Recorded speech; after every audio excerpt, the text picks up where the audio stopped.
We start tonight with the National Prosecuting Authority confirming members of its investigative directorate have carried out a search and seizure operation at the home of the Speaker of the National Assembly, Nosiviwe Mapisa-Nqakula.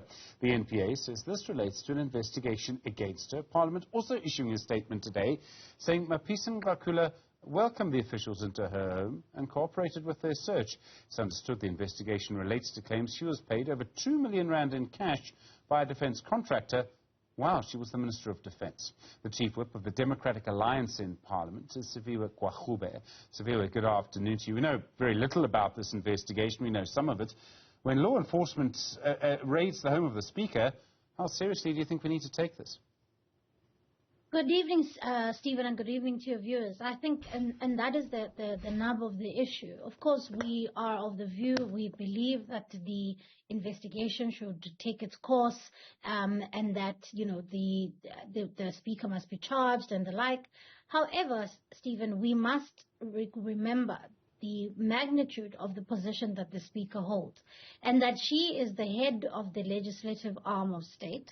And we have a situation now where we have the Speaker having her house raided in an investigation that is clearly now at an advanced stage because the NPA has confirmed it so.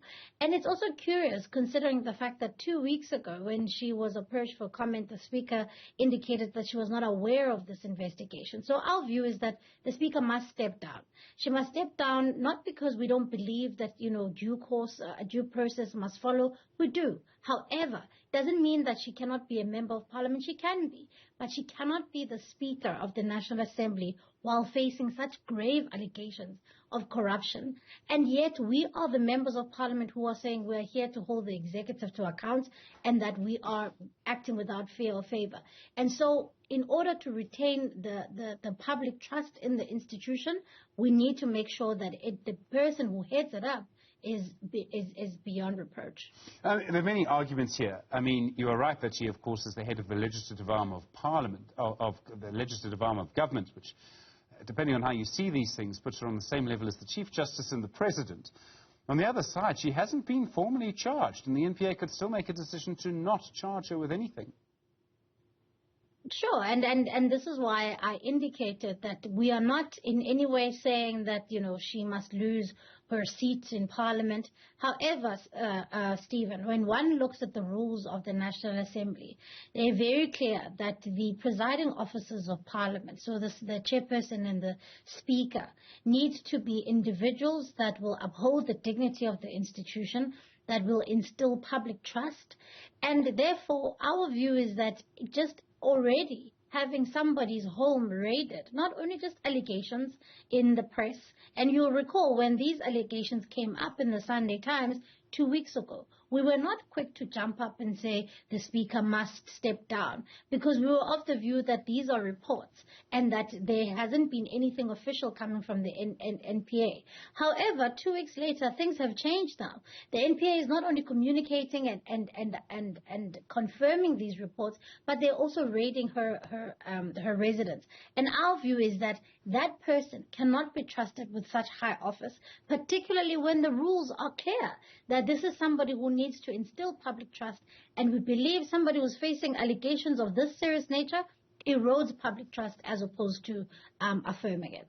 The argument will obviously come that this term of Parliament is about to end. We'll have an election, and I think she's already indicated she won't be coming back. She's not available for nomination to a position in the next Parliament. With all of that, is there any point in removing her now? Absolutely, there is a point, Stephen, because you'll recall when we impeached Judge Hlophe several weeks ago, a lot of people were asking the question, what is the point when this matter has been 15 years in the making? But it is important for the record. It is also important for Parliament to be able to exercise its responsibilities. You cannot have a scenario where the head of the institution is just allowed to just disappear in obscurity when they were facing these grave allegations. She needs to step down. The Ethics Committee needs to complete its investigation, which I lodged with them, to look into the matter, whether or not she transgressed the executive members executive court. And therefore, that outcome still needs to be made public, because accountability does not expire. And simply because the term of office will come to an end, it does not mean that people should not be held accountable for positions that they held and actions that they may or may not have taken.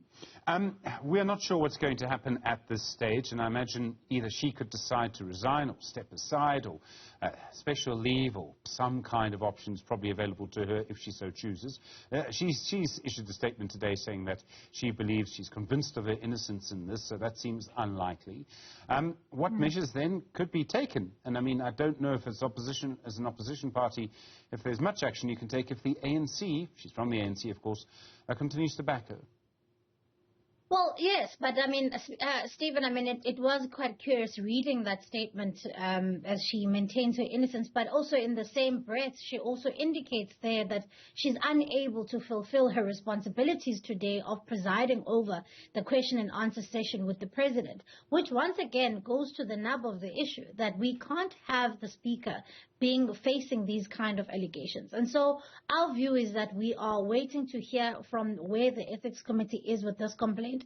We don't think that it would be completely outside of what we should do to move an impeachment motion or a motion of no confidence. These things must run their course whether or not the speaker still remains in office, because as I indicated earlier, accountability cannot expire. And if the speaker committed these crimes, allegedly, during the time when she was the Minister of Defense, she still must be held accountable. Otherwise, Stephen, then people will simply just do wrongdoing just before a term ends, only with the hope that, well, you know, I can be able to just simply go and retire in peace when I've actually, you know, really broken public trust or stolen public money, and that's not good enough. We must showcase as an institution that we will hold our own to account, similarly to how we demand the executive to be held to account. Siviwe Gwarube, thanks very much indeed, Chief Whip of the Democratic Alliance.